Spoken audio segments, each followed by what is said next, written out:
about the project we're talking about is the restoration, the recreation of the Ohr Museum. We get a lot of visitors coming to stop by, take pictures. It was on its way to being built and being completed, and then Hurricane Katrina came along. It was fun before Katrina, and it was extremely difficult after Katrina.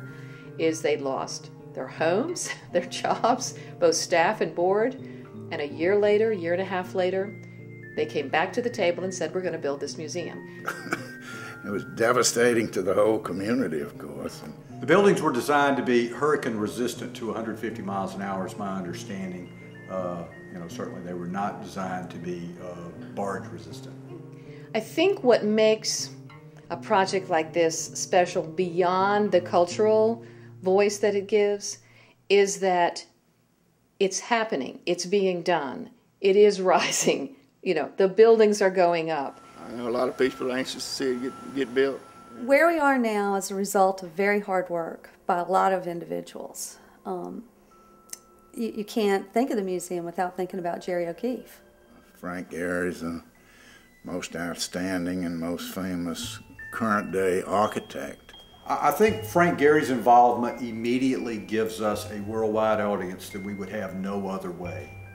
We will be the only Frank Gehry designed facility south of Chicago. We'll be reaching out to the rest of the United States and even, again, internationally to say, you need to come here and see the Frank Gehry Design Museum. Well, we think the museum in itself, with the architect, will become a draw both nationally, internationally, for people wanting to come down and see the design. All cities benefit when they have strong cultural aspects to them. We'll send a message to the world that South Mississippi is recovering from the worst natural disaster in American history. With his architectural digest, and we're going to talk about the Gehry design and the Ohr project. We looked at a number of sites, and there was one in town, and we did a bunch of studies for that, and then some genius came forward with this site with all the trees and said, if you can build between the trees. And I said, oh God, dancing with the oak trees, I love that. So that's the story. I think what fascinates me about all three, Gehry, Ohr, and Reed, is what is the trigger in people that ignites this special creative force? And I'm talking about tens of millions of dollars worth of advertising, free advertising, all over the world that we would have never been able to pay for. And how that accrues over many years to come will be so significant, I don't even think we can put a dollar amount on it. I think it's that important to South Mississippi. To be mentioned in the same sentences and same articles as Los Angeles, New York, Chicago, Bilbao, Spain, and Biloxi, Mississippi. That would not happen without the Frank Gehry mystique and following that he brings to our museum. Where Frank Gehry came to appreciate the way George Ohr did his pottery and twisted these buildings in such a way that not only did they allow them to dance with the trees, but it allowed them to create this wonderful dimension of George Ohr that was so significant that separated him from the others. So the Ohr Pods, that is the George Edgar Ohr Gallery.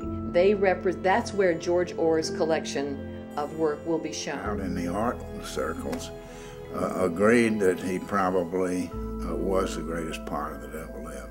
George Ohr was a creative genius with a dynamic personality. Apparently, very few ceramic artists in the world can duplicate what he could do. What are your personal feelings about George Ohr? I think he was a great genius. It's some of the most extraordinary pottery of our time, probably. Probably undervalued, underappreciated at the time. And probably he understood that and that's why he put it all in crates to be opened in 1965 or something, I forget, something like that. And Warhol, I think, bought a lot of it up very early. Nobody else has got a character like George Ohr, and he's ours. But it's this unique combination of energy and talent in one place, Biloxi, Mississippi. And the fact that our community fostered a personality of genius and artistic merit like George Ohr. He used clay from the river upon which I live. He was such a character. Yeah, I've heard that that they don't generally know where he got his clay from. That was kind of a secret. We continue to produce people and citizens that are creative and world-renowned, and I think this museum will highlight those. The community of the Mississippi Gulf Coast of Biloxi fostered and nurtured a talent of this order. We need to take full advantage of that. The world's best potter. And the Center for Ceramics, which will be the last building that comes online, will be a place where people can come watch other adults and children make pots, and people, visitors as well as members of the community, can come in and participate. But the fact that it focuses on a family who originally were slaves. For an African American to build his own home, find his own way independently in the world as a fine craftsman, as a fine carpenter. And I think that's what really makes him special. A lot of the history of the state of Mississippi neglects and ignores, overlooks what black people contributed to the state, which is enormous. And we want to focus on that as well as the artistry of George Ohr. It's an important part of Mississippi history. We need to know more about it. We need to tell that story. Here you have a person that had been enslaved, Georgia, that could speak French and English. Here we have a man that had been enslaved and he could just about do anything, you know.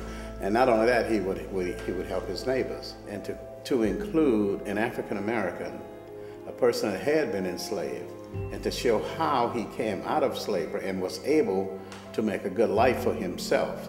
And it's a part of Mississippi history that I don't think has gotten the attention that it deserves. But the African American Gallery will be hosting exhibitions of a whole nother cultural background. This town appreciates its history, appreciates its culture, and appreciates art. The OhrOKeefe Museum is going to be very unique in what it does and what it offers, and we would like to extend the opportunity to you to participate in this very worthwhile event. You just feel like you're a part of making something for the future. This museum is going to happen. It's truly a unique opportunity for people to be part of this project. It's going to have an economic impact as well, and I think it's going to fulfill that in a very beautiful way. Well, I think bringing world culture to any community has enormous benefits for young kids because it creates a sense of pride. I just think the more culture you bring to a region, the more international, the more available it is. It opens doors, and if the fact that George Ohr pottery is one of the doors, it opens many other doors which you don't even know about. Now's the time to sit there and be a part owner in a Frank Gehry and George Ohr museum. And I think that I can't imagine anything that's more important to the community. I think as the international stories start coming to South Mississippi about the opening of this museum, and I mean in newspapers and magazines, books that are going to be written all around the world about this museum. And as they begin to see the kind of people who are coming here to visit, all kinds of people from all walks of life. If you want to learn the history of the coast, the history of this particular area, this would be the place to come. I'm sort of searching for how to best say it is the past, the present, and the future, all taking place on this 4-acre site.